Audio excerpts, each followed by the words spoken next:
ఓం పూర్ణమదః పూర్ణమిదం పూర్ణాత్ పూర్ణముదచ్యతే పూర్ణస్య పూర్ణమాదాయ పూర్ణమేవావశిష్యతే. ఓం శాంతి శాంతి శాంతి. క్రిందటి వారం అంతర్యామి బ్రాహ్మణం పూర్తి చేశాం. ఈరోజు అక్షర బ్రాహ్మణంలో ప్రవేశిస్తాం. అంతర్యామి బ్రాహ్మణం చాలా ముఖ్యమైన బ్రాహ్మణం. అక్షర బ్రాహ్మణం మరీ మరీ ముఖ్యమైన బ్రాహ్మణం. బ్రాహ్మణం అంటే ఖండం, భాగం, సెక్షన్ అని పేరు బృహదారణ్యక ఉపనిషత్తులో. 6వ బ్రాహ్మణంలో గార్గి యాజ్ఞవల్కుల వారిని ప్రశ్నించింది, ఒక విదుషీమణి ఆ విద్వత్ సదస్సులో. 7వ బ్రాహ్మణంలో ఉద్దాలకుడు యాజ్ఞవల్కుల వారిని ప్రశ్నించాడు.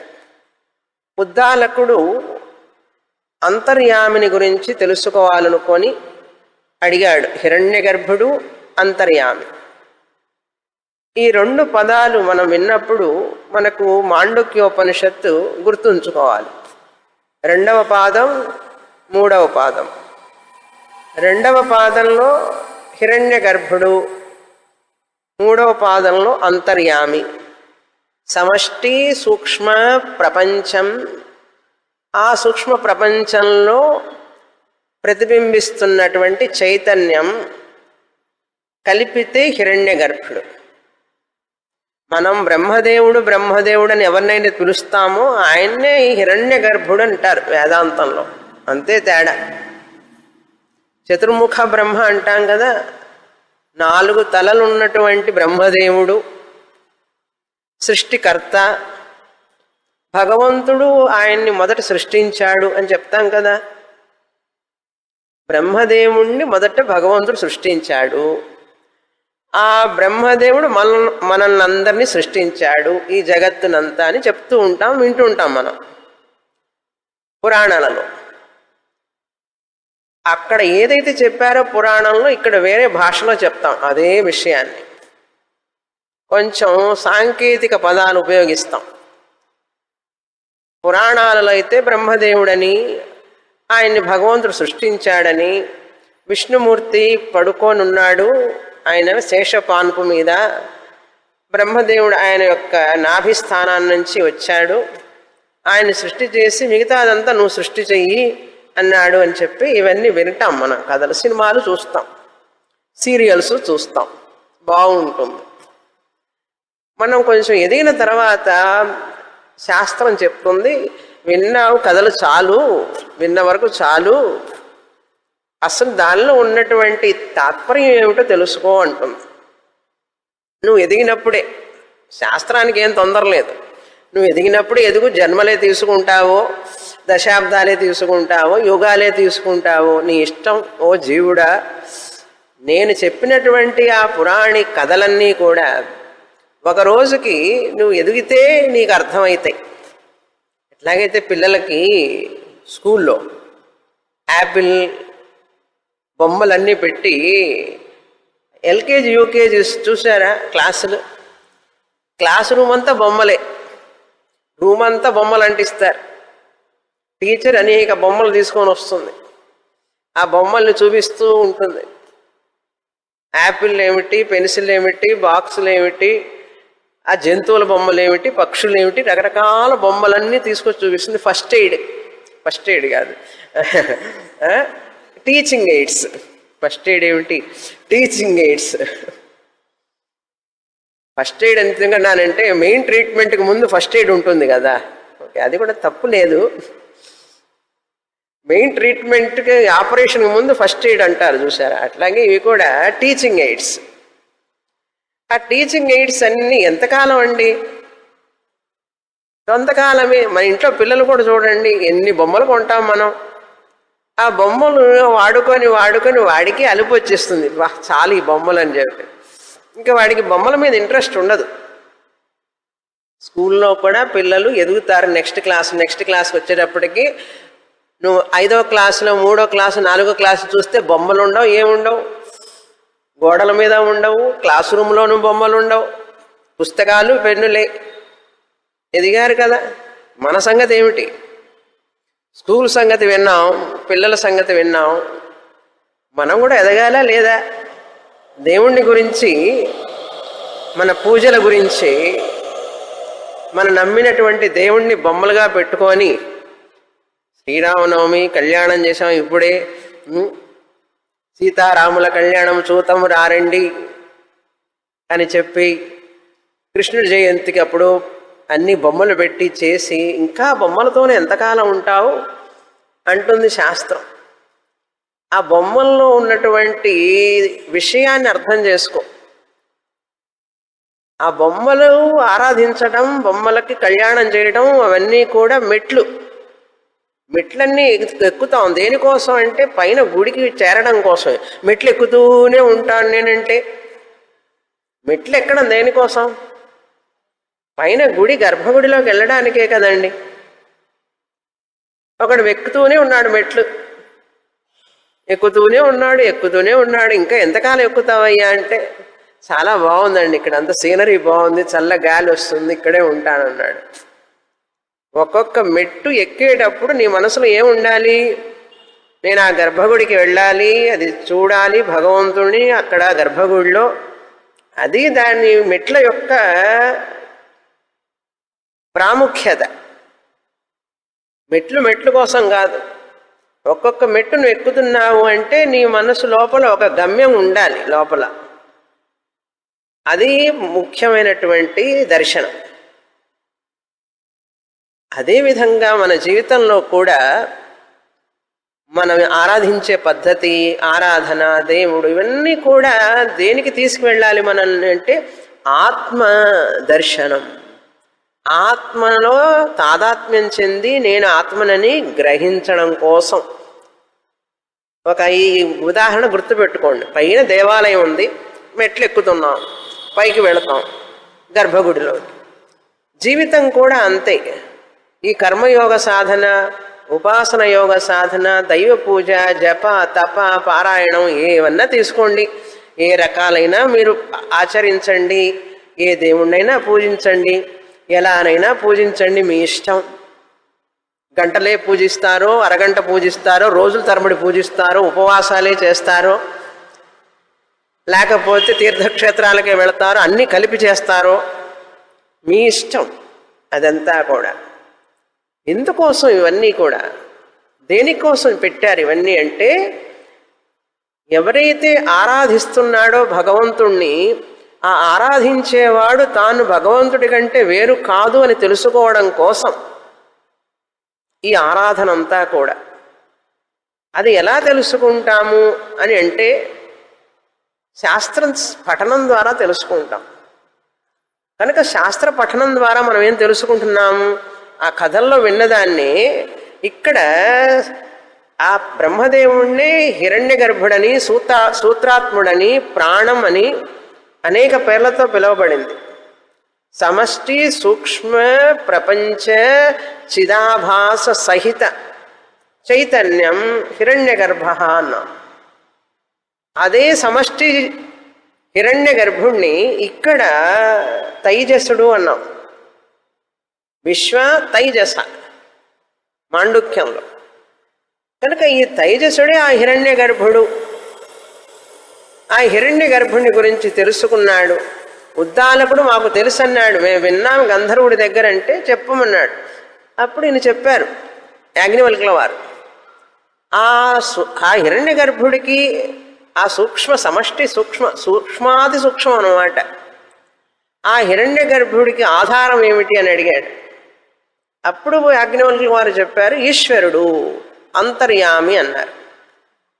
ఏదైతే మనం విష్ణు అని విన్నామో చిన్నప్పుడు కథల్లో, ఆయన్నే ఇక్కడ అంతర్యామిగా చెప్పబడ్డాడు. కనుక ఎందుకు ఈ పదాలు ఉపయోగించబడినాయి అంటే, ఈ పదాలు ఉపయోగిస్తే కానీ అందులో ఉన్నటువంటి సారాంశం మనకు బోధపడదు. ఏమిటి ఆ సారాంశం? అంతః స్థిత్వా యమయతి ఇది అంతర్యామి అన్నాడు. ఈ అంతర్యామి భగవంతుడు అందరి హృదయాలలో ఉండి, అంతః స్థిత్వ అన్ని జీవరాశుల్లో ఉంటాడు ఆయన. ఉండి ఆ హిరణ్య గర్భుణ్ణి నియమిస్తుంటాడు ఆయన, కంట్రోల్ చేస్తూ ఉంటాడు. కనుక కారణ ప్రపంచం అన్నాం. మాయా సహిత మాయా ప్రతిబింబిత చైతన్యం.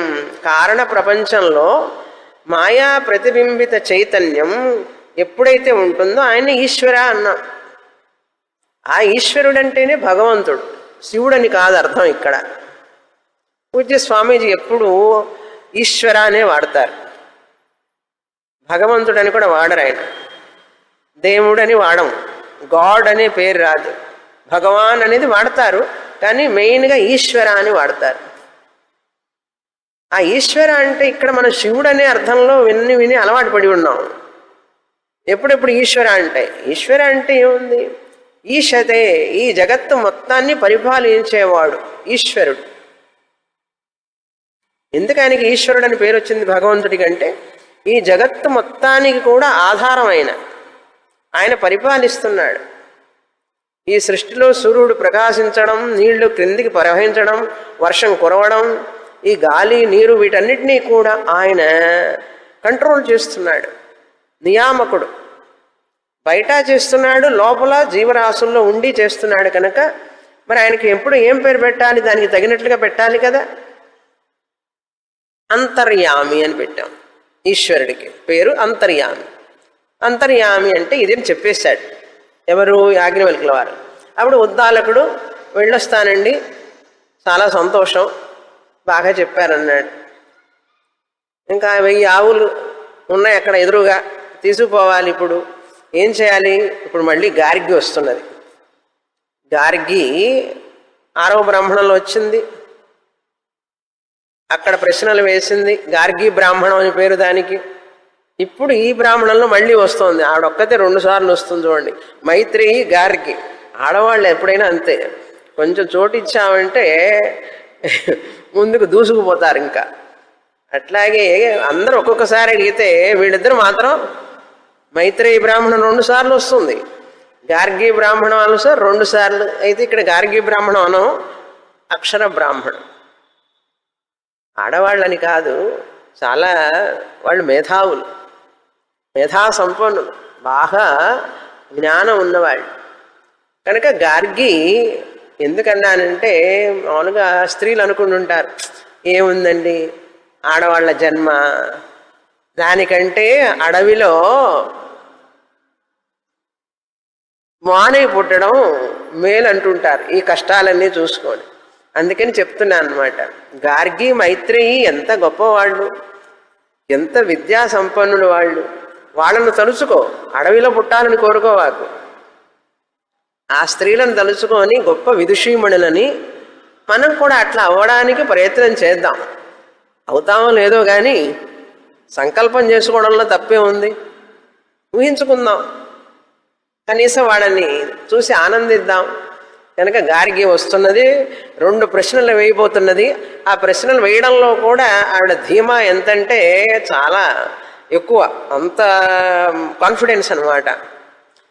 ఆ క్రిందటి బ్రాహ్మణంలో ఏమన్నారు ఆయన, యాజ్ఞవల్కుల వారు, నీ తల తెగి కింద పడుతుంది, ఇంకా అధికంగా ప్రశ్నించావు అంటే అన్నాడు. దాంతో అయిపోయింది అక్కడ. మళ్ళీ ధైర్యం వచ్చింది చూడండి ఆవిడకి, ఎంత కాన్ఫిడెన్స్, నమ్మకం తన విద్య మీద. అక్కడ ఎందుకన్నారు ఆయన అట్లా అంటే, ఆమె ఈ హిరణ్య గర్భుడి గురించి మరణించిన తర్వాత వ్యక్తి ప్రాణం వదిలి, అంటే ప్రాణంతో పాటు సూక్ష్మ శరీరం ప్రయాణిస్తుంది, బ్రహ్మలోకానికి వెళుతుంది. దాన్ని గురించి తెలుసుకోవాలని ఆవిడకి ఆ బ్రహ్మలోకం పైన ఇంకా ఇంకా తెలుసుకోవాలని అంటే తర్కం ద్వారా తెలుసుకోవాలనుకుంటోంది. అందుకని ఆయన ఆ మాట అన్నారు. తర్కం ద్వారా ఆ విషయాలను నువ్వు తెలుసుకోలేవు, దానికి ఈ కళ్ళు చెవులు ముక్కు ప్రమాణాలు పనిచేయవు, లాజిక్ అండాలి అక్కడ వర్క్ చేయదు. శాస్త్రం ద్వారా మాత్రమే నువ్వు తెలుసుకోవాలి. కానీ లాజిక్గా తెలుసుకోవాలని ప్రయత్నం చేసింది ఆవిడ. ఆ సూక్ష్మాతి సూక్ష్మమైనటువంటిది ఈ బుద్ధి, మనస్సు, ఈ ఇంద్రియాలు తెలుసుకోలేవు వాటిని. నీకు ఒకటే ఒక ప్రమాణం, శాస్త్ర ప్రమాణం. కనుక నువ్వు అలా అడగకూడదు, తర్కం ద్వారా తెలుసుకోవాలని, ఈ విధంగా తెలుసుకోవాలని చెప్తే అప్పుడు కాస్త భయపడింది, వెనక్కి వెళ్ళింది. సరే శాస్త్రం ద్వారానే తెలుసుకుందాం ఇప్పుడు అని చెప్పి మళ్ళీ ప్రయత్నం చేస్తూ అడుగుతున్నది. 2 ప్రశ్నలు సంధిస్తున్నాను మిమ్మల్ని అని ముందు వీళ్ళ దగ్గర పర్మిషన్ తీసుకోవాలి, బ్రాహ్మణుల దగ్గర. మీరందరూ అడగడం అయిందా, నేను అడగనా అని అడుగుతున్నది. ఇప్పుడు నేను అడిగే ప్రశ్నలు కనుక యాజ్ఞవల్క్య వారు సమాధానం చెప్తే ఇంకా మీరెవ్వరు మాట్లాడక్కర్లేదు, ఇంకా ఆయన్ని ప్రశ్నించడానికి ఇంకేమీ లేదని తెలుసుకోండి అంటుంది. పైగా అంత ధీమా అనమాట. ఏమంటుందంటే ఈ ప్రశ్నలో, ఇప్పుడు 8వ బ్రాహ్మణంలో మనం చదవబోతున్నాం. ఏమంటున్నది ఆవిడంటే, నేను 2 ప్రశ్నలు వేయదలుచుకున్నాను, అడగనా అంటే వాళ్ళు అడగండి అన్నారు. ఇంకా నేను అడిగిన తర్వాత మీరు ఆయనతో ఇంకా మాట్లాడాల్సిన పని లేదన్నది. నా ప్రశ్నను కనుక సమాధానం చెప్పాడంటే ఇంకా మీరేం ప్రశ్నలు అడగక్కర్లేదు ఆయన్ని, ఇంకా ఆయనకు అన్నీ తెలిసినట్లే అని కూడా చెప్తున్నది. అప్పుడు బ్రాహ్మణులందరూ సరేనమ్మా, సరే సరే అట్లాగే అట్లాగే అడుగు అని అన్నారు. అది మొదటి మంత్రం. తర్వాత మంత్రంలో ప్రశ్నలు అడుగుతుంది ఆవిడ. యాజ్ఞవల్క్య వారు సమాధానం చెప్తారు. మొదటి ప్రశ్న 6వ బ్రాహ్మణంలో వచ్చింది. ఏం అడిగారు, ఏం చెప్పారు అనేది మళ్ళీ అదే రిపీటిషన్ ఉంటుంది, ఓతం ప్రోతం అని. తర్వాత నిర్గుణ బ్రహ్మ విషయాన్ని ఇక్కడ మనం నూతనంగా చూడబోతాం. అది 8వ మంత్రంలో వస్తుంది ఇక్కడే. అంతవరకు క్రింద భాగాల్లో చెప్పినటువంటి మళ్ళీ రిపిటిషన్ అనమాట. మనం మర్చిపోతామని ఆయనకి తెలుసు. మళ్ళీ సూత్రాత్మ, మళ్ళీ అంతర్యామి, ఇవన్నీ చెప్పుకుంటూ వచ్చి చివరికి నిర్గుణ బ్రహ్మానికి వెళతాం. అంటే ఇప్పటి వరకు సగుణం గురించి చెప్తున్నాం. 1, 2, 3, 4, 5, 6 హిరణ్య గర్భ ఈశ్వరుని గురించే సగుణ గురించి చదువుతున్నాం. సగుణానికి పైన నిర్గుణం బ్రహ్మ ఉన్నాడు కదా, దానికి వస్తున్నాం అనమాట. చాలా ముఖ్యమైనటువంటి, అసలు అది ముఖ్యమైనది. మనం ఇందులో ఉంటూ ఉన్నాం ఇంతవరకు. రూపం, నామ రూపాలలోనే మనందరం ఉన్నాం, కానీ దాన్ని దాటి వెళ్ళబోతున్నాం. అందుకని ఈ అక్షర బ్రాహ్మణం చాలా ముఖ్యమైనది అని మనం తెలుసుకోవాలి. మొదటి మంత్రం చదువుతాం. 8వ బ్రాహ్మణం 3వ అధ్యాయం 138వ పేజీ. అథః వాచక్నవ్యువాచ బ్రాహ్మణా భగవంతః హంతాహమిమం ద్వౌ ప్రశ్నౌ ప్రక్ష్యామి తౌ చేన్మే వక్ష్యతి న వై జాతు యుష్మాకమిమం కచ్చిద్ బ్రహ్మోద్యం జేతేతి పృచ్ఛగార్గీతి. అథః ఎప్పుడైతే ఉద్దాలకుడు తన ప్రశ్నలకు సమాధానం లభించిన తర్వాత యాజ్ఞవల్కుల వారి నుంచి ఉపరమించాడో అంటే వెళ్ళిపోయినారా అక్కడి నుంచి, ఆ ప్రశ్నలను అడగడం నుంచి ఆయన వైదొలిగారు.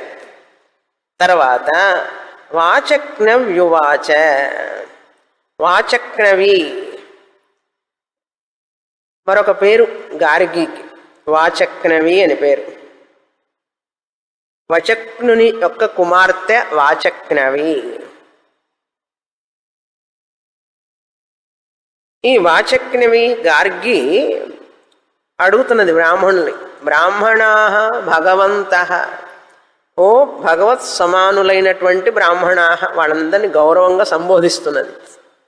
హే బ్రాహ్మణ భగవంతః హంతాహమిమం ద్వౌ ప్రశ్నౌ ప్రక్ష్యామి. అంత సరే, వెల్ అంటే అంటాను చూసారా, బాగుంది బాగుంది, మీరు నాకు పర్మిషన్ ఇవ్వండి, నేను 2 ప్రశ్నలు అడగడానికి యాజ్ఞవల్కుల వారిని, అక్కడ అడగడానికి చాలామంది ఉన్నారు. ఒకసారి అడిగింది ఈవిడ ఆల్రెడీ, మళ్ళీ ఇంకొకసారి అడిగితే నాకు పర్మిషన్ ఇస్తారా అని అడుగుతున్నది. ద్వౌ ప్రశ్నవు, 2 ప్రశ్నలు. ద్వౌ అంటే 2 ప్రశ్నలు. ప్రక్ష్యామి అడుగుతాను. తౌ చేన్మే వక్షతి, ఆయన గనక ఆ 2 ప్రశ్నలకి నాకు సమాధానం చెబితే, తౌ ఆ 2 ప్రశ్నలకు, మే నాకు, వక్షతి చెప్పినట్లయితే, చేత్ మే చేన్మే చెప్పినట్లయితే, if he gives answers to me అని అర్థం. చెప్పినట్లయితే, నవై జాతు యుష్మాకం ఇమం, మీరు ఇంకెవ్వరు కూడా ఆయన్ని జయించలేరు. ఆయన గనక నాకు సమాధానం చెప్తే ఇంకా మీరెవ్వరు అడగక్కర్లేదు ప్రశ్నలు, ఇంకా మీరెవరు ప్రశ్నలు అడగక్కర్లేదు. ఎందుకంటే ఇంకా మీరు ఆయన్ని జయించలేరు ఆ ప్రశ్నలు కనుక సమాధానం చెప్పారంటే. అంత కష్టమైన ప్రశ్నలు అడగబోతున్నాను. కశ్చిత్ బ్రహ్మోధ్యం, బ్రహ్మ అంటే వేదశాస్త్రం. బ్రహ్మ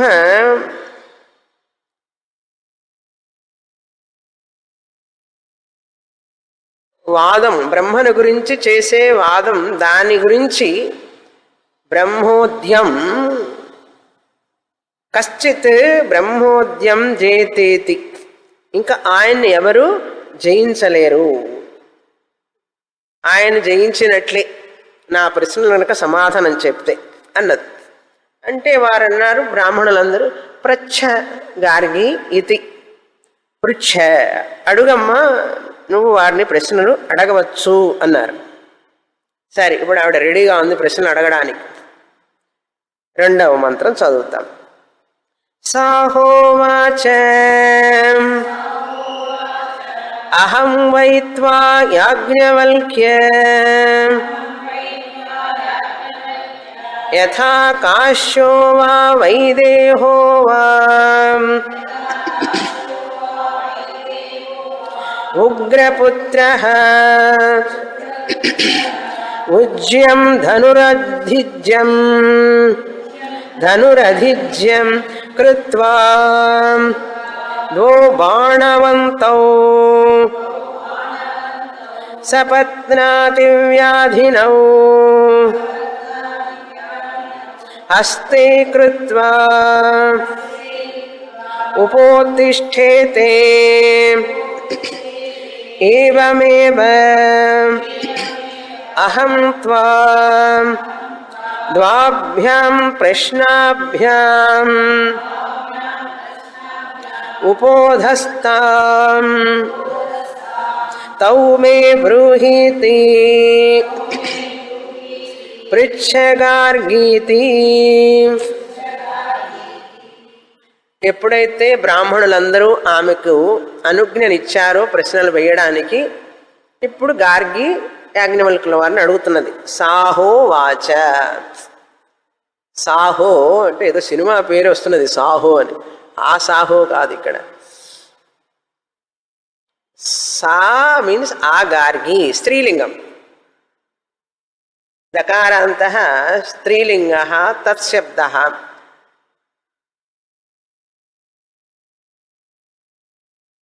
సహ తౌ తే అనేది పుంలింగం, సా తే తాహ స్త్రీలింగం. సా ఆ గార్గి అని అర్థం. హ ఉవాచ ఈ విధంగా అడిగింది. ఏమని? అహం వైత్వా యాజ్ఞవల్క్య, నేను మిమ్మల్ని ప్రశ్నిస్తాను. ఓ యాజ్ఞవల్క్య, మిమ్మల్ని నేను ప్రశ్నిస్తాను. ఏ విధంగా? యథా కాశ్య వైదేహ ఉగ్రపుత్ర, కాశీరాజు, వైదేహ జనక మహారాజు, వీరు ఉగ్రపుత్ర, చాలా ఉగ్రంగా ఉంటారు వాళ్ళు. అంటే చాలా బాణాలు వదలడంలో చాలా గొప్పవాళ్ళు వాళ్ళు. ధనుస్సు పట్టుకొని బాణాలు వదలడంలో చాలా గొప్పవాళ్ళు వాళ్ళు. ఉగ్రపుత్ర ఉజ్యం ధనురధిజ్యం కృత్వా, వాళ్ళు ధనుస్సు పట్టుకొని బాణాన్ని వదులుతారు చూసారా, అట్లా ఉంటాయి నా ప్రశ్నలు ఉంటున్నది. కాశీరాజు జనక మహారాజు గనక బాణాలు పట్టుకొని వాళ్ళు సంధించి వాళ్ళు బాణాలు వదిలారనుకో ఎట్లుంటాయి, అట్లా ఉంటాయి నా ప్రశ్నలు. అంటే చాలా కఠిన ప్రశ్నలు అని అర్థం. నేను సంధిస్తున్నాను. తెలుగులో కూడా అంటాం కదా, ప్రశ్నలు సంధించడం అంటారు. ప్రశ్నల్ని సంధించడం అంటే ఏమిటి? ప్రశ్నలు అడుగుతున్నాం అంటే ప్రశ్నని వాళ్ళ మీదకి వదిలిపెడుతున్నాం మనం. ప్రశ్నని వాళ్ళ మీదకి మనం వదులుతున్నాం కదా, అందువల్ల దీన్ని దాంతో పోల్చారు. అంటే ప్రశ్నలు అడిగేటప్పుడు కూడా కొంచెం పస ఉండాలి అందులో. పనస కాదు, పస. కొంచెం అది స్ట్రాంగ్ అన గట్టిదనం ఉండాలి అందులో. చేవలేనటువంటి ప్రశ్నలు వేయకూడదు. అవతల వాడని తికమక పెట్టే ప్రశ్నలు అయి ఉండాలి. అవతల వాడని బాగా ఆలోచింపజేసే ప్రశ్నలు అయి ఉండాలి. అడిగేటప్పుడు తికమక పెట్టాలని చెప్పి అడగకూడదు.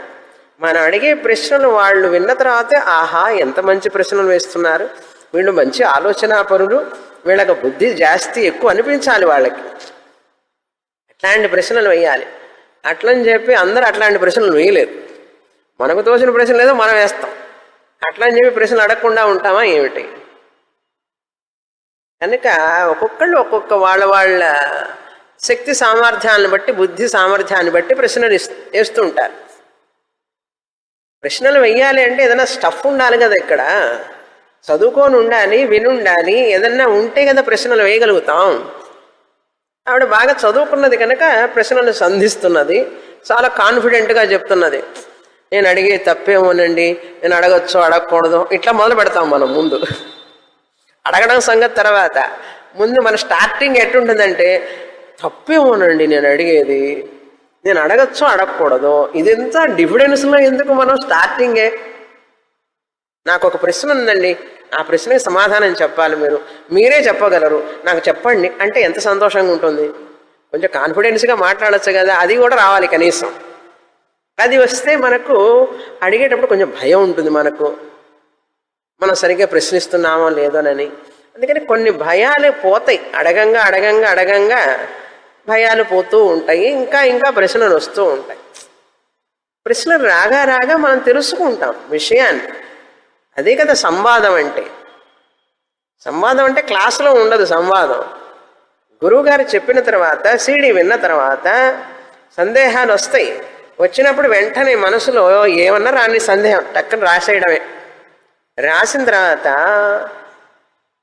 వెంటనే అడగకపోయినా కనీసం కొద్ది రోజులు ఆలోచిద్దాం, సమాధానం రాకపోతే అప్పుడు అడగచ్చు. అట్లా అన్నమాట. సమాధానాలు తెలుసుకోవడం గురుముఖంగా మనం చాలా ముఖ్యం. సందేహాలతోనే ఉండకూడదు ఎప్పుడు కూడా. ప్రశ్నల మీద ప్రశ్నలు మనం రాసుకుంటూ ఉండాలి. మా స్వామీజీ గారు అంటుంటారు, పరమార్థానంద స్వామీజీ గారు, ఎక్కడన్నా సందేహాలు వస్తే వెంటనే అక్కడ క్వశ్చన్ మార్క్ పెట్టు అంటారు. క్వశ్చన్ మార్క్ పెట్టుకో, నోట్ చేసుకో ఏం అడగాలి అని. అలా క్వశ్చన్ మార్క్ పెట్టుకున్న తర్వాత కొంతకాలం విన్న తర్వాత ఆ క్వశ్చన్ మార్క్కి నీకు ఆన్సర్ వస్తుంది. ఆ క్లాసులో వినంగా వినంగా వినంగా ఆ క్వశ్చన్ మార్క్ కనుక నీకు ఆన్సర్ రాకపోతే అప్పుడు అడగమంటారు. కొన్ని క్లాసుల్లో విన్నా కూడా ఆ ప్రశ్నకి మాత్రం సమాధానం రాకపోతే అప్పుడు అడగమంటారు. అందుకని కొంచెం వెయిట్ అండ్ సీ. వినాలి కదా ముందు, అసలు సబ్జెక్ట్ మనం వింటూ వింటూ ఉండాలి కొంతకాలం. అది పద్ధతి. సరే, ఇదంతా సైడ్ పాయింట్. సందేహం లేని జ్ఞానమే జ్ఞానం. కనుక ఇప్పుడు ఆవిడ చూడండి ఎంత కాన్ఫిడెన్స్. కాశీరాజు ఉగ్రపుత్రులు వాళ్ళందరూ కూడా చాలా ధైర్యశాలులు. వాళ్ళందరూ కూడా బాణం వదిలారంటే ఇంకా అక్కడ తీరుతుందని చెప్పి అంత నమ్మకం వాళ్ళకి. ఆ బాణాలు కూడా ఎట్లా ఉంటాయంటే మామూలు బాణాలు కాదు. ఆ చివర ఇనపది ఉంటుంది, ఇనప తొడుగు ఉంటుందన్నమాట. ఆ బాణానికి చివర్లో అదే కదా గుచ్చుకునేది. ఈ పుల్ల బాణాలు ఏం గుచ్చుతాయి, లేకపోతే దానికి ఇనుము ఉంటుంది అక్కడ, అది షార్ప్గా చేసి ఉంటుంది. ఆ తొడుగు తీసేస్తారు తర్వాత, బాణాలు ఉపయోగించినప్పుడు తీస్తారు. యుద్ధం చేసే ముందు అది వదిలే ముందు దాన్ని పెడతారన్నమాట. అది పోయి గుచ్చుకుంటుందన్నమాట. అది ఇక్కడ అర్థం. ఇప్పుడు నా ప్రశ్న కూడా అట్లా గుచ్చుకుంటుంది మీకు. అంతటి డెప్త్ ఉన్నటువంటి ప్రశ్న. ధనురధిజ్యం కృత్వా, వాళ్ళు ఎలాగైతే ధనుస్సుకి ధనుస్సుకి బాణాన్ని పెట్టి వదులుతారో అదేవిధంగా ద్వౌ బాణవంతౌ సపత్నాతి వ్యాధినౌ, ఏం చేస్తాయి వాళ్ళ బాణాలు? శత్రువులను పోయి వాళ్ళ హృదయాలను గుర్చుకుంటాయి వీళ్ళ బాణాలు. సపత్న అంటే శత్రువులు, వ్యాధినం అంటే అవి అక్కడికి వెళ్ళి వాళ్ళని బాధిస్తాయి అన్నమాట. సపత్నాతి వ్యాధినౌ హస్తే కృత్వా ఉపోతిష్ఠేతే ఏవమేవ అహం. ఏ విధంగా అయితే వీళ్ళు బాణాలు వేసి ఆ శత్రువు హృదయాన్ని ఛేదిస్తారో అట్లా నేను ప్రశ్నలు వదులుతున్నాను మీ హృదయంలోకి ఇప్పుడు గుచ్చుకునేటట్లుగానే. అమ్మో ఈవిడెంత గొప్పది అని అనుకుంటారు ఆయన. అప్పుడు ఏవమేవ, అదేవిధంగా నేను కూడా అహం త్వాం మిమ్మల్ని ద్వాభ్యాం రెండు ప్రశ్నలను ప్రశ్నాభ్యాం ఉపోదస్థాం మిమ్మల్ని అడగబోతున్నాను. తౌ మే బ్రూహీతి, నాకు ఆ ప్రశ్నలకు సమాధానం చెప్పండి అని. అప్పుడు యాజ్ఞవల్కుల వారు, అమ్మా ఇందాక అడిగావు కదా, ఇంకెందుకు చెప్పడం, ఇందాకనే నీ తల కింద పడుతుందన్నా కదా, మళ్ళీ ఎందుకు అడుగుతున్నావు అని అడగల ఆయన. ఆమెనేం నివారించలేదు. పృచ్ఛ గార్గి ఇతి అన్నారు. నువ్వు నన్ను ప్రశ్నించమ్మా. గార్గి, పృచ్ఛ గార్గి, ఈ పదాలు యాజ్ఞవల్కుల వారివి.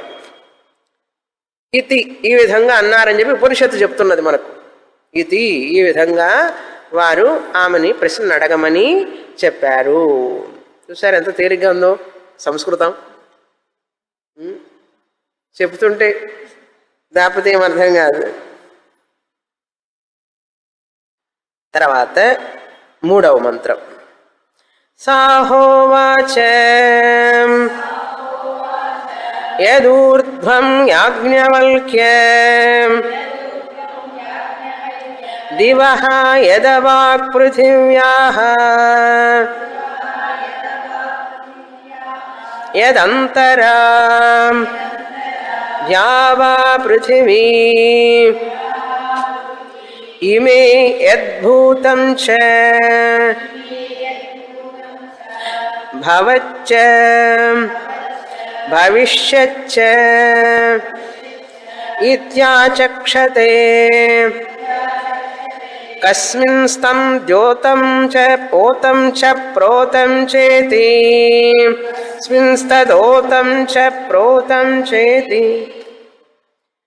ఇవి మనం విన్న విషయమే.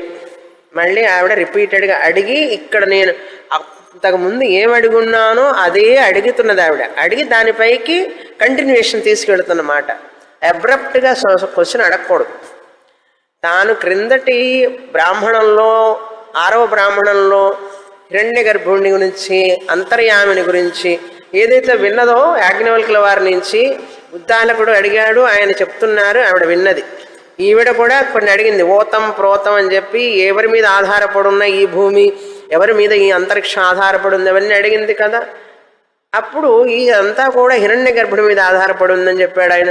ఈ హిరణ్య గర్భుడు ఎవరి మీద ఆధారపడి ఉన్నాడని అడిగింది. మళ్ళీ ఈ హిరణ్య గర్భుడు అంతర్యామ మీద ఆధారపడి ఉన్నాడని అడిగింది. అట్లా చెప్పుకుంటూ వచ్చారు. అదే మళ్ళీ రిపీట్ చేస్తున్నది ఆవిడ.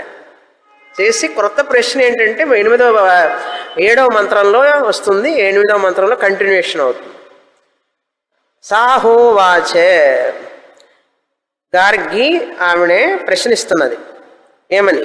యదూర్ధ్వం, ఓ యాజ్ఞవల్క్య, యదూర్ధ్వం దివః. దివః అంటే స్వర్గలోకం, ఊర్ధ్వం అంటే పైన, పైన ఉన్నటువంటి దివః స్వర్గలోకం. యదవాక్ పృథివ్యాః, క్రింద ఉన్నటువంటి, వాక్ అని చదవకూడదు, యత్ అవాక్ యదవాక్. ఇక్కడ వాక్ అంటే మాట అని కాదు అర్థం. యత్ ఏదైతే, అవాక్ క్రింద అని అర్థం. ఊర్ధ్వానికి ఆపోజిట్. అవాక్ అంటే క్రింద ఉన్నది భూమి. పృథివ్యాః యదంతరా, ఈ భూమికి స్వర్గలోకానికి మధ్యలో, ద్యావా పృథివీ ఇమే, అంటే ఈ పృథివికి ఆ పైన ఉన్నటువంటి స్వర్గలోకానికి మధ్యలో ఉన్నటువంటి అంతరిక్షం ఇవన్నీ ఏవైతే ఉన్నాయో ఇది దేశ విషయం. పైన క్రింద మధ్యలో అంటే దేశ విషయమే కదా, స్పేస్. తర్వాత కాల విషయం అడుగుతున్నది. యద్భూతం యచ్చ భవచ్చ భవిష్యచ్చ అంటే భూతకాలం జరిగిపోయినటువంటి, భవిష్య జరగబోయేటటువంటి, భవశ్య వర్తమాన కాలం. ఇప్పుడు కాలాన్ని గురించి అడుగుతోంది. ఈ 3 కాలాలు ఇది ఆచక్షతే. ఆలోకం, పైలోకం, క్రింది లోకాలు, మధ్యలోకాలు, భూతకాలం, భవిష్యత్ కాలం, వర్తమానాలు కాలం ఇవన్నీ మాట్లాడుతుంటారు కదా. ఆచక్షతే అయితే ఏంటి ఆచక్షతే? కస్మిన్ తద్ ఓతం చ ప్రోతం చ ఇది అంటే ఈ సృష్టి మొత్తం కూడా దేని మీద ఆధారపడి ఉంది? ఈ దేశ కాల ఈ యొక్క లోకాలన్నీ కూడా దేని మీద ఆధారపడి ఉన్నాయి? వీటికి ఉపాదాన కారణం ఏమిటి అని అర్థం. వాటికి మెటీరియల్ కాజ్ ఏమిటి? అవన్నీ ఎట్లా చేయబడినాయి? ఎవరి చేత చేయబడినాయి? పోతం ప్రోతం అంటే ఉపాదాన కారణం. దేని చేత అల్లబడినాయి అని అర్థం. అల్లబడటం అంటే దేని చేత చెయ్యబడినాయి అని అర్థం. ఓతంచ ప్రోతంచ. సహోవాచ యదూర్ధ్వం గార్గీ దివః యదవాక్ పృథివ్యాః యదంతరా ద్యావా పృథివీ ఇమే యద్భూతం చ భవచ్చ భవిష్యచ్చ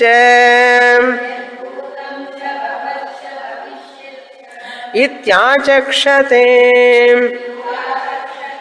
ఆకాశే తదోతం చ ప్రోతం చేతి.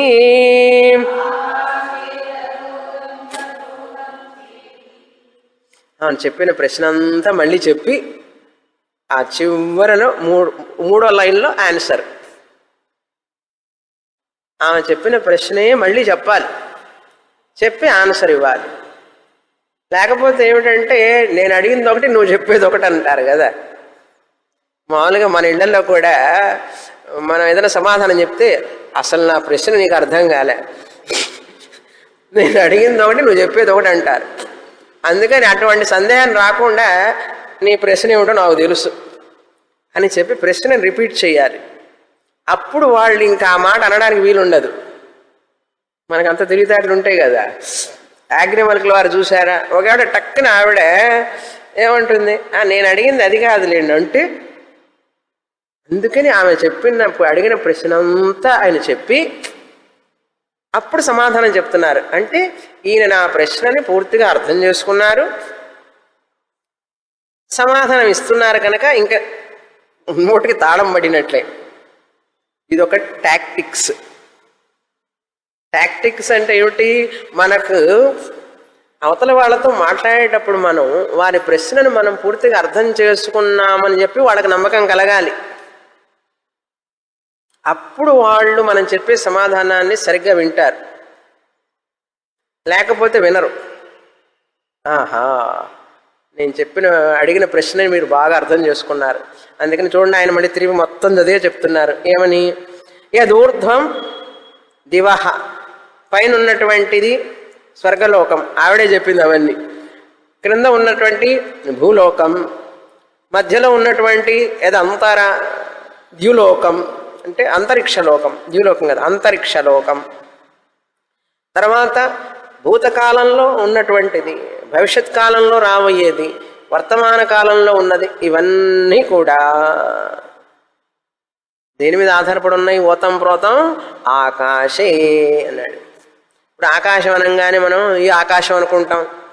అప్పుడు శంకరాచార్యుల వారు పాపం మనల్ని రక్షిస్తారు ఆయన భాష్యం రాసి, లేకపోతే మనకేం అర్థమవుతుంది కదా. ఆకాశం అంటే ఆకాశం అనుకుంటాం మనం. అందుకని ఆచార్యుల వారి భాష్యం చాలా ముఖ్యం. ఇక్కడ ఆకాశం అంటే భగవంతుడికి పేరు. ఈశ్వర అంతర్యామి, అంతర్యామి అనొచ్చుగా. ఉపనిషత్తు కూడా మనకి అసలే కన్ఫ్యూషన్ మనకు. అసలు ఉపనిషత్తు కూడా అట్లా చెప్తే ఎట్లా, అంతే అలాగే చెప్తాం. అందుకని బ్రహ్మసూత్రంలో దీని మీద పెద్ద చర్చ. బ్రహ్మసూత్రంలో ఆకాశాధికరణంలో ఆకాశ ఈశ్వర అని అర్థం చెప్పబడింది అక్కడ బ్రహ్మసూత్రంలో.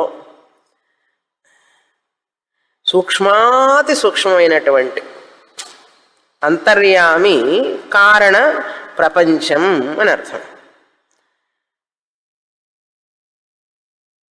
ఆకాశం తదోతంచ ప్రోతంచ. ఇక్కడ తత్ అంటే హిరణ్యగర్భ, ప్రాణ సూత్రాత్మ. ఆయన అంతర్యామిలో ఉన్నాడు. ఓతంచ ప్రోతంచ అంటే హిరణ్య గర్భుడికి ఉపాదాన కారణం ఏమిటంటే హిరణ్య గర్భుడే లేడు ఈశ్వరుడు లేకుండా. అంతర్యామి ఈశ్వరుడు హిరణ్య గర్భుడిగా కనపడుతున్నాడు. అందుకని హిరణ్య గర్భుడికి ఆధారం ఏమిటి? ఏమంటే ఆభరణాలకు ఆధారం ఏమిటి? ఓతం ప్రోతం, బంగారం. ఈ యొక్క వస్త్రానికి ఆధారం ఏమిటి? ఓతం ప్రోతం, పడుగు పేక, నిలువు దారాలు అడ్డదారాలు. అవి తీసేస్తే ఇంకేముండదు. అది ఉపాదాన కారణం అంటారు. ఓతం ప్రోతం అనేది ఒక ఈడియం, శాస్త్రంలో అది వాడతారు ఎక్కువగా. ఓతం చ ప్రోతంచ, దేనితో అల్లబడినయి, దేనితో చెయ్యబడింది, దేని మీద ఆధారపడి ఉన్నది అంటే ఏముంది? హిరణ్య గర్భుడు అంతర్యామి మీద ఆధారపడి ఉన్నాడు. ఆయనే హిరణ్య గర్భుడిగా వ్యక్తమవుతున్నాడు. హిరణ్య గర్భుడు అంతర్యామి లేకుండా ఉండలేడు. కారణ ప్రపంచం లేకుండా సూక్ష్మ ప్రపంచం ఉంటుందా? సూక్ష్మ ప్రపంచం లేకుండా స్థూల ప్రపంచం ఉంటుందా? ఉండదు. అదే విషయం ఇక్కడ. ఇప్పుడు మనం ఏ దేవుణ్ణి అయితే పూజిస్తున్నామో ఆయన ఇక్కడ ఆకాశం అని పిలువబడినాడు. తర్వాత మంత్రం చదువుతాం. కనుక కృష్ణ పరమాత్మ భగవద్గీతలో కూడా చెప్పాడు, ప్రకృతిం పురుషం చైవ విధ్యనాది ఉభావపి. ప్రకృతి మాయ, నామ రూపం ప్రకృతిది. ఆ నామరూపంలో ప్రతిబింబించే చైతన్యమే ఈశ్వరుడు. కారణ ప్రపంచంలో ప్రతిబింబిస్తే ఈశ్వర, సూక్ష్మ ప్రపంచంలో ప్రతిబింబిస్తే హిరణ్య గర్భ. మన లోపలైతే సూక్ష్మ శరీరంలో ప్రతిబింబిస్తే తైజస, కారణ శరీరంలో ప్రతిబింబిస్తే ప్రాజ్ఞ. ఇప్పుడు దేవుడు అంటే ఎవరు అర్థమైందా? మాయా ప్రతిబింబిత చైతన్యం, సమష్టి మాయా ప్రతిబింబిత చైతన్యం, సగుణ ఈశ్వర. ఈశ్వరుడు అంటే ఏం లేదు, రిఫ్లెక్టెడ్ కాన్షియస్నెస్, ప్రతిబింబమే. అందుకనే ఆయన సగుణం. మాయ అంటే రామరూపం, సగుణం. కనుక ఈశ్వరుణ్ణి మనం పూజిస్తున్నామంటే ఆయన నిజరూపాన్ని మనం పూజించడల్లా, వాచ్యార్థం ఈశ్వరుణ్ణి పూజిస్తున్నాం, ప్రతిబింబాన్ని పూజిస్తున్నాం. బింబ చైతన్యం కావాలా, నీకు ప్రతిబింబం కావాలా? బింబ చైతన్యం కావాలి. కనుక ఈశ్వర లక్ష్యార్థం ఏమిటి? తత్పద లక్ష్యార్థం అంటే బ్రహ్మ చైతన్యం, బింబ చైతన్యం. ఆ బింబ చైతన్యం తెలుసుకోవడం కోసం ఈ తాపత్రయం అంతా, ఈ కష్టాలన్నీ. ఇప్పుడు ప్రతిబింబ ముఖం చూస్తాం. ప్రతిబింబ ముఖం చూసేది ప్రతిబింబ ముఖం కోసమా, నిజం ముఖం కోసమా? బొట్టు ప్రతిబింబ ముఖానికి పెడతారా, ఈ ముఖం మీద పెడతారా? ఇవన్నీ మాకు తెలుసు స్వామిని, తర్వాత ఏంటి చెప్పండి అంటారు. చెప్పను, ఎందుకంటే ఇది బాగా గుర్తు చేస్తే కానీ అది అర్థం కాదు. మీరు ప్రతిబింబ ముఖాన్ని చూసినప్పటికీ కూడా బింబముఖం మీద బొట్టు పెట్టుకుంటారు. బింబముఖం ముఖ్యం. ఈశ్వరుడు ప్రతిబింబ ముఖం లాంటి వాడు. మీరు ఎన్ని పూజలు చేసినా, ఎన్ని అభిషేకాలు చేసినా, ఎన్ని మంత్రాలు చదివినా ఆయన ప్రతిబింబానికే మీరు చేస్తున్నారు కానీ బింబానికి కాదు. ఎందుకంటే బింబాన్ని చూడలేరు. ఈ ముఖాన్ని చూడగలరా మీరు? చూడలేరు కదా. కానీ ప్రతిబింబ ముఖం చూస్తూ ఉన్నా కూడా మీ ఇంట్రెస్ట్ అంతా దేని మీద ఉన్నది? బింబ ముఖం మీద. అక్కడ చూసి అద్దంలో ఇట్లా రుద్దుతారా చెయ్యి పౌడర్? ఎక్కడ రుద్దుతారు? ఇక్కడ రుద్దుకుంటారు. ఎంత ప్రేమో చూడండి. అలాగే ఈశ్వరుడు అచ్యుతాయ నమః, గోవిందాయ నమః, కేశవాయ నమః, నారాయణాయ నమః ఎన్ని మంత్రాలు చదివినా కూడా ఆయన ప్రతిబింబాన్ని, భగవంతుడు ప్రతిబింబం అది. అక్కడ ఆయన ఈశ్వరుడు ప్రతిబింబం అంటే బింబం ఎక్కడో ఉండాలి. ఆ బింబం ఎవరంటే నేనే, ఆత్మస్వరూపాన్ని. ఈ జీవాత్మే ఆ పరమాత్మ.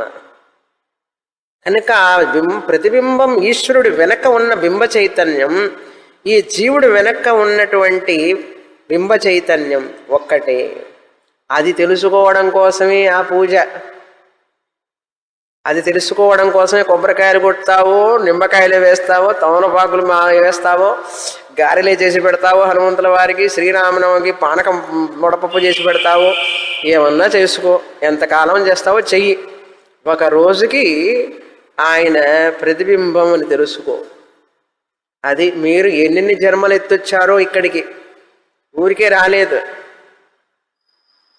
హాల్లో ఊరికి వచ్చినట్టు అనిపిస్తుంది మీకు. అక్కడ కరెన్సీ ఇచ్చి వచ్చారు పుణ్యాన్ని, లాట్ ఆఫ్ పుణ్యం కరెన్సీ ఇచ్చి ఈ శరీరంలోకి వచ్చి ఇక్కడికి వచ్చారు, ఈ హాల్లోకి. అది చెప్తున్నారు ఇక్కడ ఈశ్వర. ఆమె అడగబోతున్నారు బింబ చైతన్యాన్ని గురించి తర్వాత 8వ మంత్రంలో, అక్షరం బ్రహ్మ. అది తెలుసుకోవాలి అంటే, బింబముఖం తెలుసుకోవాలంటే అద్దం కావాలి, బింబముఖం తెలుసుకోవాలంటే ప్రతిబింబం కావాలి. ఇప్పుడు ప్రతిబింబం ఎందుకని చెప్పి అద్దాన్ని పగలగొడతారా? అద్దం పగలగొడితే ఏమవుతుంది? ప్రతిబింబ ముఖం పోతుంది. ప్రతిబింబ ముఖం పోతే ఇప్పుడు బింబముఖం తెలుస్తుందా? తెలియదు. అందుకని కొంతమంది పిచ్చివాళ్ళు తెలియక ఇప్పుడు శాస్త్రం అంతా ఎందుకు, శాస్త్రంలో ఏముంది, భగవంతుడు ఎందుకు, దేవుడు ఎందుకు, ఆత్మ ఇక్కడే కదా ఉన్నది లోపల అంటే తెలుసుకో. ఎట్లా తెలుసుకుంటావు? అప్పుడు నువ్వు ఆ మాట అంటే నేనేం అడుగుతాను, ముఖం ఇక్కడే కదా ఉంది, అక్కడ షాపుకు పోయి బెల్జియం మిర్రర్ తెచ్చుకుంటావు ఎందుకు చెప్పు. ఇదే అడుగుతాం వాళ్ళని మనం.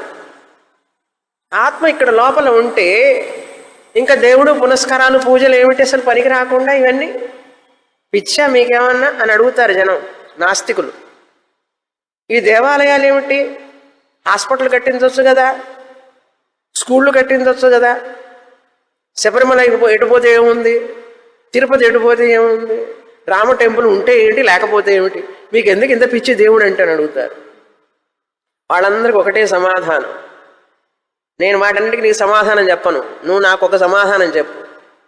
నీ ముఖం ఇక్కడే ఉన్నది కదా, నీకు ఇంత కాస్ట్లీ అద్దం ఎందుకు అసలు చెప్పు. ఎందుకు ఈ అద్దం నీకు? రూమ్కి ఒక అద్దం, బాత్రూంలో ఒక అద్దం, డ్రెస్సింగ్ టేబుల్లో ఒక అద్దం, 6 అడుగుల అద్దం, బాత్రూమ్ నిండా అద్దాలు. చెప్పు నువ్వే. నీ శరీరం ఇక్కడ ఉన్నది, నీ ముఖం ఇక్కడే ఉన్నది, పట్టుకొని చూస్తే తెలుస్తున్నది. నీకెందుకు ఇన్ని అద్దాలు? ఎందుకు డబ్బులు ఖర్చు పెడతావు దానికి? ఆ బాత్రూమ్ అంతా, డ్రెస్సింగ్ టేబుల్, పెద్ద ఇళ్లలో చూడండి ఎంత కాస్ట్లీ హౌసెస్లో అద్దాల మేడల్లాగా ఉంటాయి వాళ్ళ ఇల్లు. ఎందుకని అడిగితే ఏం చెప్తారు? నా ముఖం ఇక్కడే ఉందండి, కానీ నా ముఖాన్ని నేను చూసుకోలేను. అదేవిధంగా ఆత్మ ఇక్కడ ఉన్నా కూడా ఇది తెలుసుకోవాలంటే ఈ ఆత్మ ప్రతిబింబాన్ని చూడాలి. ప్రతిబింబం ద్వారా బింబముఖాన్ని, బింబ చైతన్యాన్ని తెలుసుకోగలుగుతాం. ప్రతిబింబ ఆత్మ ద్వారా బింబ ఆత్మని తెలుసుకోగలుగుతాం. అందుకు గుడి, అందుకే దేవుడు. ఆయన ప్రతిబింబ చైతన్యం, ఆయన సమష్టి ప్రతిబింబ చైతన్యం. ఆయన్ని ఆరాధించి ఆరాధించి ఆరాధించి ఆయన ప్రతిబింబ చైతన్యాన్ని తెలుసుకొని ఆ ప్రతిబింబం ఏర్పడిందంటే ఏదో బింబ చైతన్యం ఉండాలి. ఎవరు ఆ బింబ చైతన్యం? అప్పుడు నేను ఎవరైతే ఈ ప్రతిబింబ చైతన్యాన్ని ఆరాధిస్తున్నాడో ఆ ఆరాధించేవాడి నిజస్వరూపం బింబ చైతన్యం, ఈ బింబ చైతన్యమే ఆ బింబ చైతన్యం అని తెలుసుకుంటుంది తర్వాత. అందుకోసం మధుసూదన సరస్వతి ఒక శ్లోకమే చెప్తారు చక్కగా. కానీ ఈశ్వరుడు, భగవంతుడిని ఆరాధించడం అనేది ఇది ఒక పిచ్చి నమ్మకం కాదు. మన పెద్దలు, పండితులు, ఆచార్యులు, గురువులందరూ కూడా ఈ శాస్త్రాన్ని మనకు అందించడం కోసం శాస్త్రం చెప్పిన పద్ధతిని చక్కగా మనకు సాధన రూపంలో అందించారు. మనమే పిచ్చివాళ్ళం కాదు రాళ్ళు పూజించడానికి, రప్పలను పూజించడానికి. అర్థమైందా? ఆకాశే ఓతం చ ప్రోతం చ. ఇలా విని విని విని తర్వాత నువ్వు ఇక్కడ ఉన్న స్వరూపాన్ని తెలుసుకోగలుగుతావు. నేరుగా నీ ఆత్మను నువ్వు తెలుసుకోలేవు. అరుణాచలం, తిరువణామలై పోయి కూర్చుంటారు. అక్కడ చూడండి అందరూ హుయామై హుయామై హుయామై, నేనెవరిని నేనెవరిని. జాలిస్తుంది వాళ్ళందరినీ చూస్తే. రమణ మహర్షి తెలుసుకున్నారని చెప్పి రమణ మహర్షి పోయిన జన్మలో గురువు దగ్గరికి వెళ్ళి చదువుకున్నారు. ఆయన చదువుకొని లాస్ట్లో మిస్ అయిపోయినారు ట్రాక్. నెక్స్ట్ జన్మలో 13 సంవత్సరాలకి ఆయనకి అహం బ్రహ్మాస్మి జ్ఞాపకం వచ్చేసింది. నువ్వు ఆయనతో పోల్చుకొని కూర్చుంటే నేను కూడా నేనెవరిని అంటే రాదు నీకు. ఆయన 13 ఏళ్లకి జ్ఞానం ఎట్లా వస్తుందండి? లేకపోతే పూర్వజన్మ సంస్కారం శాస్త్రం చెప్తున్నది కదా. అదేవిధంగా గురుముఖంగా గురువుకు సేవ చేసి, గురువు కాళ్ళు కడిగి గురువుకు సేవ చేసి చేసి చేసి ప్రశ్నను అడిగి అడిగి అడిగి ఆ దేవుణ్ణి నాకు చూపించండి అన్నాడు. అట్లా అంటే తప్ప భగవంతుడిని నువ్వు తెలుసుకోలేవు. అప్పుడు గురువు చెప్తారు ఆ భగవంతుడు ఎవరు ఏమిటి అని చెప్పి ఆ ఈశ్వర స్వరూపం చెప్తారు. ఏంటి ఆషామాషిగా ఏమైనా వస్తుందా ఏమిటి? ఏదీ రాదు. కష్టపడి తెలుసుకోవాలి. ఆకాశే ఓతంచ ప్రోతంచ.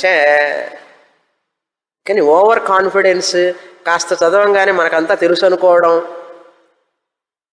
మనకంతా అర్థమైందనుకోవడం, అసలు ఆ బుద్ధి పోవాలి ముందు. నాకు తెలియవలసింది చాలా ఉంది, నేను నేర్చుకోవలసింది చాలా ఉంది. నేను శాస్త్రం చదవకుండా ఎవరికీ అర్థం కాదండి. శాస్త్రం చదివితేనే గురుముఖంగా చక్కగా శ్రమపడి చదవాలి, శ్రమ కోర్చి చదవాలి. అప్పుడు చక్కగా అర్థమవుతుంది. అంతటి శ్రద్ధాభక్తి కావాలి. గారికి చూడండి, ఎంత పండితురాలైనా కూడా ఆవిడ ఎన్ని ప్రశ్నలు అడుగుతున్నది, ఇంకా ఇంకా తెలుసుకోవాలని ఉంటుంది. అది జిజ్ఞాస అంటే. ఏదో కాలక్షేపానికి చదువుతున్నాం అనుకోకూడదు. కాస్త కొద్ది రోజులు అయిపోగానే టైర్డ్ అయిపోతారు చాలామంది. చదివినంతా చాలు, నోట్స్లు ఇన్ని రాసాం, సీడీలు ఉన్నాయి, ఇంకా చాలు. అన్నీ ఉన్నాయి. నీకు ఏమన్నా జ్ఞాన ఫలం వచ్చిందా లేదా ముందు, అది ముఖ్యం. నేను ఎన్నో ఉపనిషత్తులు చూసేసానండి అన్నట్టు ఒక ఆయన. I have gone through many Upanishads అంటే చిన్మయానందుల వారు అడిగారట, how many Upanishads have gone through you?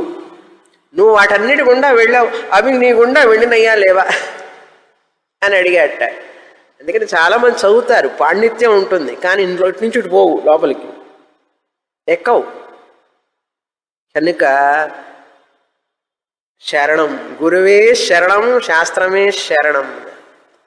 సరే, తర్వాత మంత్రం సాహోవాచ నమస్తేస్తు యాజ్ఞవల్క్య యోమ ఏతం వ్యవోచ అపరస్మై ధారయస్వేతి పృచ్ఛగార్గీతి. సరే, ఈ ప్రశ్న వేసిన తర్వాత ఆ హిరణ్య గర్భుడికి ఆధారం ఆకాశం, ఆకాశం అనబడేటటువంటి ఈశ్వరుడు, అంతర్యామి. సాహో వాచ. ఇప్పుడు గారికి అడుగుతున్నది, నమస్తే అస్తు యాజ్ఞవల్క్య. ఓ యాజ్ఞవల్కుల వారు, మీకు నమస్తే, నా నమస్కారములు. ఎంత వినయం వచ్చేసింది. ఇంకా తల పగిలిపోతుందని లేదు ఆయన, ప్రశ్న అడగమన్నాడు కనుక ఆమెకి సంతోషం. యో మే ఏతం వ్యవోచ. ఏదైతే మీరు నాకు చెప్పారో, నా ప్రశ్నకు సమాధానం ఇచ్చేశారు. వ్యవోచ, వి ప్లస్ వచ్ ధాతు, లుంగ్ మధ్యమ పురుష ఏకవచనం. మే, మా అనుంది అక్కడ, దాన్ని మేగా చదవాలి. సంధి వలన మా అని రాసి ఉన్నది. మే ఏతం వ్యవోచ, నేను అడిగిన ప్రశ్నకు సమాధానం ఇచ్చారు. అయితే ఏమిటి? ఇంకొక ప్రశ్న ఉంది. 2 ప్రశ్నలు అడుగుతానన్నాను కదా. అపరస్మై ధారయస్వేతి, నా రెండవ ప్రశ్నని బాగా వినండి అంటున్నది. ధారయ, నా రెండవ ప్రశ్నని, అపరస్మై అంటే రెండవ ప్రశ్నని జాగ్రత్తగా వినండి, వినడానికి తయారుగా ఉండండి. యువర్ అటెన్షన్ ప్లీజ్ అంటున్నది. పృచ్ఛగార్గి అన్నాడు ఆయన. అడుగు అన్నాడు. సాహోవాచ యదూర్ధ్వం యాజ్ఞవల్క్యదివః యదవాక్ పృథివ్యాః యదంతరా ద్యావా పృథివీ ఇమే యద్భూతం చ భవచ్చ భవిష్యచ్చేత్యాచక్షతే కస్మింస్తదోతం చ ప్రోతం చేతి సహోవాచ యదూర్ధ్వం గార్గీ దివః యదవాక్ పృథివ్యాః యదంతరా ద్యావా పృథివీ ఇమే యద్భూతం చ భవచ్చ భవిష్యచ్చేత్యాచక్షతే ఆకాశ ఏవ తదోతం చ ప్రోతం చ కస్మిన్ ఖల్వాకాశః ఓతశ్చ ప్రోతశ్చేతి.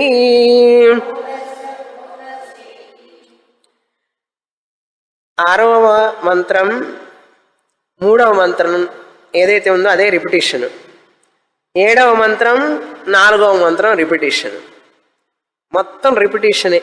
కానీ ఆ చివరిది లైన్ మాత్రం చెప్పాలి మీకు. ఎందుకంటే మిగతాదంతా అంతకుముందు విన్నదే. అది ఉపనిషత్తులో ఉన్నటువంటి పద్ధతి, రిపిటిషన్. ఆకాశ ఏవ తదోతం చ ప్రోతం చ ఇతి. మీరు ఈ హిరణ్యగర్భుడు ఆకాశ ఈశ్వరుడి మీద ఆధారపడి ఉన్నాడు అని చెప్పారు.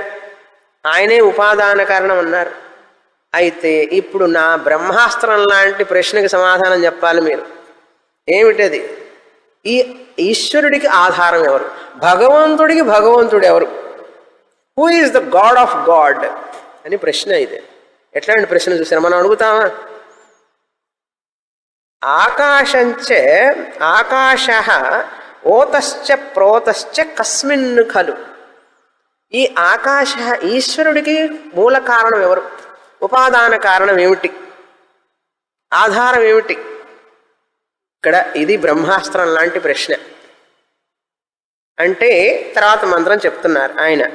సహోవాచ ఏతద్వైతదక్షరం గార్గీ బ్రాహ్మణ అభివదంతి అస్థూలమనను అక్రస్వమదీర్ఘం అలోహితం అస్నేహం అచ్ఛాయం అతమో వాయు ఆకాశం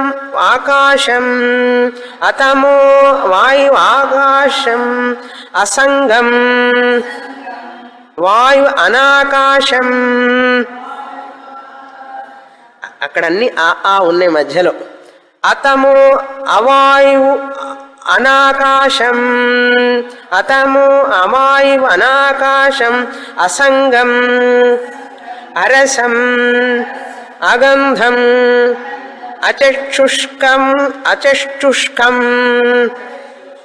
అశ్రోత్రం అవాక్ అమనః అతైజస్కం అప్రాణం అముఖం అమాత్రం అనంతరం అబాహ్యం న తదశ్నాతి కించన. న తదశ్నాతి కశ్చన. ఇది బృహదారణ్యం మొత్తంలోకి సారమైనటువంటి మంత్రం. అనను హ్రస్వం అదీర్ఘం అలోహితం అచ్ఛాయం అట్లనమాట. ఈ యొక్క భగవంతుడికి ఆధారమైనటువంటి అధిష్టానమైనటువంటిది అక్షరం బ్రహ్మ. సహోవాచ యాజ్ఞవల్కుల వారు చెప్తున్నారు, ఏతద్వై నువ్వు అడిగిన ప్రశ్నకి సమాధానం ఏమిటో తెలుసా? భగవంతుడికి భగవంతుడు ఎవరన్నావు, ఆయనకి కారణం అన్నాడు. మన పిల్లలు అడుగుతారు దేవుడి తండ్రి ఎవరు అని అడుగుతాడు, నోరు మూసుకో అంటాం మనం. దేవుడికి తండ్రి ఎవరు అంటే, దేవుడికి కారణం ఎవరు అంటే అక్షరం బ్రహ్మ, నిర్గుణం బ్రహ్మ. 8వ అధ్యాయం అక్షర పరబ్రహ్మయోగం. ముండకోపనిషత్తులో విన్న అక్షరం అధిగమ్యతే అని. ఆ అక్షరమే ఈ అక్షరం. నశించనటువంటిది, ఎప్పుడూ ఉండేటటువంటిది, నిత్యమైనటువంటిది ఆ అక్షరం బ్రహ్మ. దాని లక్షణాలు ఏమిటన్నాడు, ఈ లక్షణాలన్నీ లేనిది అని అంటున్నాడు ఆయన. ఏది అణువు కాదో, ఏది లోపల ఉండదో, ఏది బయట ఉండదో, ఏది పెద్దది కాదో, ఏది చిన్నది కాదో, ఏది కాదు కాదని చెప్పుకుంటూ వస్తున్నారు ఆయన. ఇదని చెప్పాలా, చూసారా? నిర్గుణం బ్రహ్మ. ఈ లక్షణాలన్నీ లేనటువంటిది అక్షరం బ్రహ్మ, నిర్గుణం బ్రహ్మ. ఈ యొక్క మంత్రానికి వివరణ వచ్చే వారం చూస్తాం. పూర్ణమద పూర్ణమిదం పూర్ణాత్ పూర్ణముదచ్యతే పూర్ణస్య పూర్ణమాదాయ పూర్ణమేవావశిష్యతే. ఓం శాంతి శాంతి శాంతి. హరి ఓం. శ్రీ గురుభ్యో నమః. హరి ఓం.